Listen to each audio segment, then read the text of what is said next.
हो गया। अगर आपको आपने अगर 2 या 3 बार कभी भी तुम्हारा मन करा कर लिया, आपको खुद लगेगा कि मेरे घर में संपदा कैसे बढ़ रही है और कार्य कैसे सिद्ध हो रहा है। आप सबको मालूम होगा रावण क्या करता था। रावण ने अपने शीश काट कर दिए, रावण ने तप करा, रावण ने साधना करी, रावण ने तपस्या करी, बहुत करी, पर भगवान प्रसन्न नहीं हुए। तब रावण ने आखिरी एक बिंदु अपनाया। रावण पार्थिव शिवलिंग का निर्माण करता था, पूजन करने बैठ जाता था। शंकर भगवान को आकर उसे वर देना ही पड़ता था। 3 दुर्गा, एक गणेश जी की जगह, एक अशोक सुंदरी की जगह, एक षडानंद कार्तिकेय जी की जगह। यहां से पानी बहता है, इसके ठीक विपरीत में यहां 3 बेलपत्र, तीनों रख दीजिए। 3 आखा चावल, 3 अक्षत। आखा चावल जानते हो? पूजन कर लो जिस दिन तुम्हारा मन करे। कोई तिथि, कोई बार, कोई दिन, कोई समय, कोई घड़ी, कोई पल, कुछ मत देखो। विवाह कर कर माता पार्वती जी अपने कैलाश धाम पर आई थी और माता पार्वती जी ने पहली बार भगवान शंकर के विवाह होने के बाद पहली बार पार्वती जी ने शिवलिंग का निर्माण किया। और ध्यान रखें मेरी बेटियां, ध्यान रखें मेरे बेटाएं, मेरी माताएं इस बात का ध्यान रखें, बेटियां ध्यान रखें, मेरी माताएं ध्यान रखें, मेरे भाई ध्यान रखें। जिस दिन तुम्हारा मन करे, जिस दिन तुम्हारा दिल करे, उस दिन घर में पार्थिव शिवलिंग का निर्माण कर लिया। जिस दिन तुम्हारा दिल कर जाए कि आज मेरा मन है मैं पार्थिव शिवलिंग बनाऊं, गमले में से मट्टी लो, खेत में से मट्टी लो, जहां से मट्टी ले सकते हो। घर के बाहर कोई गमला हो, बगीचा हो, शहरों में जमीन पर कहां मट्टी ढूंढने जाओगे? तुम्हारे जो गमले लगे रहते हैं उसमें से मट्टी ले लो, पर छोटा सा पार्थिव शिवलिंग का निर्माण।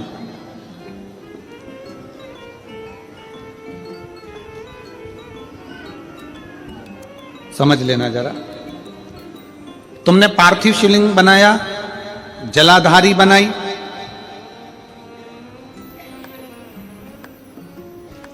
पूजन कर लो जिस दिन तुम्हारा मन करे।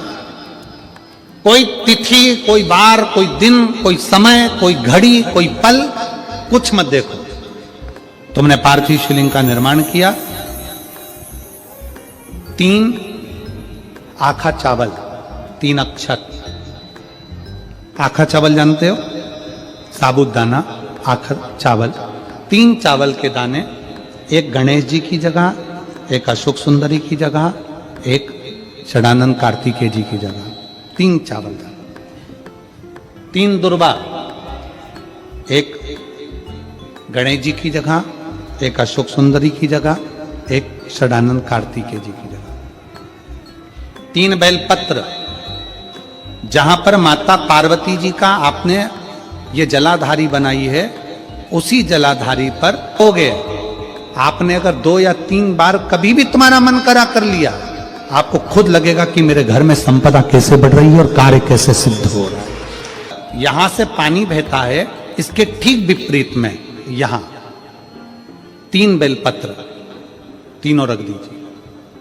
और छोटा सा कलश हो या बड़ा सा कलश हो, 3 लोटा जल यहां बैठकर, जहां पर आपने बेलपत्ती रखी है उसी के वहीं पर बैठकर इस शिवलिंग पर 3 लोटा जल धीरे धीरे अपने मन की कामना कर कर, बाबा आज मैं दुखी हूं, बाबा मुझे ये तकलीफ है, बाबा मेरे बच्चे ये काम में गए हैं, बाबा ऐसा है।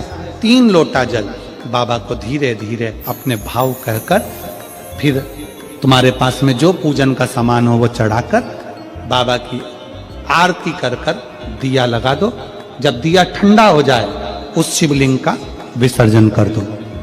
आप पाओ शिव आराधना में भगवान शंकर की, शिव भक्ति में भगवान शंकर की अविरल भक्ति में पार्थिव शिवलिंग का निर्माण और पार्थिव शिवलिंग की पूजन हमें बल प्रदान करती है। माता पार्वती जी ने पार्थिव शिवलिंग का निर्माण किया। शिव जी ने देखा पार्वती जी को कि पार्वती जी पार्थिव शिवलिंग का निर्माण कर रही, तो शंकर जी ने पूछा, पार्वती तेरी शादी नहीं हो रही थी इसलिए तूने पार्थिव शिवलिंग का पूजन करा, तू चाहती थी मुझसे विवाह करना चाहती थी इसलिए पार्थिव शिवलिंग का पूजन करा। अब क्या चाहती है? अब तो मैं तुझे मिल गया, अब तो मैं तुझे प्राप्त हो गया, अब तुझे क्या चाहिए? अब तुम मुझसे चाहती क्या है?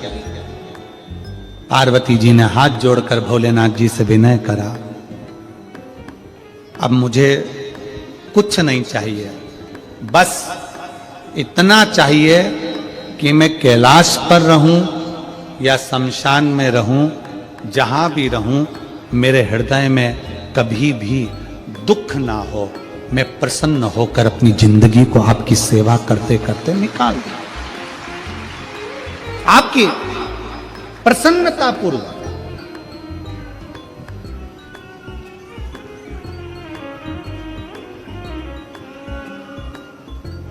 आप सबको मालूम होगा रावण क्या करता था। रावण ने अपने शीश काट कर दिए, रावण ने तप करा, रावण ने साधना करी, रावण ने तपस्या करी, बहुत करी, पर भगवान प्रसन्न नहीं हुए।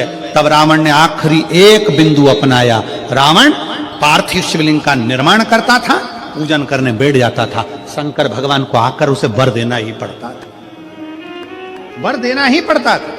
पार्थिव शिवलिंग के निर्माण का, पार्थिव शिवलिंग के पूजन का, पार्थिव शिवलिंग की आराधना का फल भोग। कितने लोग हैं? आप लोगों ने बनाया कभी पार्थिव? बनाया? सावन में बनाते हो गुरुजी, है ना, ऑनलाइन जब पार्थिव शिवलिंग का निर्माण होता है तब बनाते हो, पर बीच में कभी तुम्हारा मन कर जाए, एकदम जब तुम्हारा मन हो। अब कई लोग कहते हैं गुरुजी पार्थिव लिंग का पूजन करना है तो पति पत्नी का दोनों का होना जरूरी है, शादीशुदा होना जरूरी है, या ऐसा जरूरी है या वैसा जरूरी है। शिव महापुराण की कथा कहती है बच्चे हो बच्ची हो, शादी हो गई नहीं हुई, विवाह हो गया, जैसे भी हो, आप जैसे हो वैसे पार्थिव लिंग का निर्माण करो। वो काली मिट्टी के बनाए भोलेनाथ, चढ़ाऊं लोटा जल भर।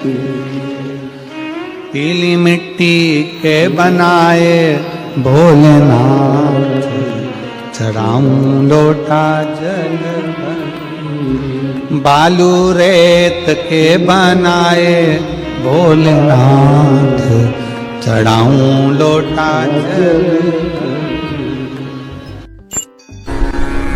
आज तक लोगों को नहीं मालूम कि पूजन करने बैठते हैं तो सबसे पहले क्या करते हैं। पर सबसे पहला काम मंदिर में बिना पंडित के सबसे पहला काम कौन सा होता है? तो सबसे पहला काम होता है भगवान को धन्यवाद देना कि आज भी आपने मुझे इस मंदिर में आपका दीदार कराने के लिए, दर्शन कराने के लिए बुलाया। अगर पंडित साथ में होगा तो पहले वो मंत्र बोलेगा, स्वस्ति वाचन करेगा। स्वस्ति वाचन करने में उसको अर्थात भगवान के लिए भी प्रसन्नता और आपके लिए भी प्रसन्नता। पर आपके पास कोई ब्राह्मण नहीं, आपको कोई स्तुति नहीं आती, आपको कोई मंत्र नहीं आता, आपको कोई साधना नहीं आती, आपको कोई तप नहीं आता, पर आप इतना तो कर सकते हो कि भगवान के मंदिर में जाकर उनको धन्यवाद दे सकते हो कि तेरी कृपा है जो मुझे चलकर यहां तक बुला लिया, 2 कदम चलाया, यहां तक बुलाया, ये तेरी कृपा है। और बड़ी कृपा करी जो डलिया भर के पूजन का सामान भी लाई, बड़ी कृपा करी जो दूध भरकर भी लाई, बड़ी कृपा करी जो कलश भरकर भी लाई। कितने लोगों का फायदा है कलश भरकर मंदिर ले जाने में? देखिए जरा कितने लोगों का फायदा। हिंदू धर्म में विष्णु पुराण में, पद्म पुराण में लिखा है, सौभाग्यवती नारी जब भरा हुआ पानी का लोटा लेकर कलश लेकर जाती है और उसको देखकर कोई व्यक्ति निकल कर चले जाता है तो जिस काम के लिए जाता है वो काम सफल हो जाता है। मंदिर का ही लोटा, मंदिर का ही पानी, सिर पे पल्लू लेके हर हर महादेव बस शिव जी के चढ़ा रही और इतने प्रेम से रिझा रही। अब फ्री का पानी था तो एक लोटे में मन भी नहीं माने। अरे करा तो भगवान के सम्मुख में पहुंचकर अगर आप जल का पात्र भी लेकर जा रहे हो, भरा हुआ लेकर जा रहे हो, तो कितनी प्रसन्नता की बात है। हिंदू धर्म की रीति है, जिस पात्र को हम जल चढ़ाने लेकर जाते हैं उस पात्र में भगवान के चरणों का जल लाते हैं, खाली पात्र नहीं लाते। क्या लाते हैं? भगवान के चरणों का जल। उस चरणों तक को लेकर आए घर में रखा, सबने अपने नैनों में लगाया, हृदय में लगाया, चित्तवृत्ति में लगाया। खाली पात्र हम लेकर वापस नहीं आ रहे हैं। शिव मंदिर में जब जब जाओ, जल चढ़ाने के लिए जाओ, पात्र तुमने शंकर जी को पूरा पानी चढ़ा भी दिया, तो शंकर के चरणारविंद का थोड़ा सा जल पात्र में डाल के भले 2 बूंद लाओ, 4 बूंद लाओ, इतना सा लाओ, पर लाओ और उसको पूरे परिवार के नेत्रों में जब लेकर आए हो चरणों तक तो लगाओ। पर खाली पात्र नहीं लेकर आना। खाली पात्र लाने में ध्यान दीजिए, जब आप पूरा जल समर्पित कर देते हैं, जल समर्पित भी पूरा करना है, भगवान को चढ़ा रहे हो तो पूरा समर्पण होना चाहिए, पूर्ण समर्पण। इसलिए शंकर भगवान को अधूरा समर्पण नहीं, इसलिए श्रीफल भी पूर्ण चढ़ता है। शंकर जी के मंदिर में श्रीफल नहीं फूटता, पूर्ण श्रीफल। बेलपत्री भी पूरी, चावल का दाना भी चढ़ेगा तो आखा, फल भी चढ़ेगा तो आखा, फूल भी चढ़ेगा तो आखा। भगवान को कोई चीज खंडित नहीं चढ़ती, शिव जी को। जल भी चढ़ेगा तो पूर्ण। जिस जल को चढ़ाने के लिए लेकर गए उसको बचाकर नहीं लाना है शिव मंदिर में से।